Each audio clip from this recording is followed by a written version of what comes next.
उमर फ़ारूक रज़ी अल्लाह ताला अन्हु ने ख्वाब देखा अपनी दौर खिलाफत के आखिर में कि मुझे सुर्ख रंग के मुर्ग ने 2 या 3 बार ठूंगा लगाया है।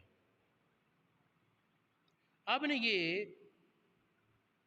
ख्वाब की ताबीर पूछी अस्मा बिनते उमैस से। उन्होंने बताया इस ख्वाब की ताबीर ये है कि तुम्हें कोई अजमी मर्द कत्ल करेगा। इसके बाद हज़रत उमर ने खुतबा दिया, तकरीर की। तकरीर में फरमाया मैंने ये ख्वाब देखा है, मैंने अस्मा बिनते उमैस से इसकी ताबीर पूछी, उन्होंने ये ताबीर बताई है। तो अगर ऐसा कोई वाक़या होता है तो फिर मेरे बाद खिलाफत इन 6 लोगों में है। आपस में जिसको चाहें, जिस पर इनका इत्तिफाक राय हो जाए वो दुरुस्त है, क्योंकि नबी पाक इन लोगों से राज़ी थे जब फौत हुए। उनमें हज़रत उस्मान, हज़रत अली, अब्दुर्रहमान बिन औफ, हज़रत तला, हज़रत ज़ुबैर और अब्दुर्रहमान बिन औफ के नाम शामिल थे।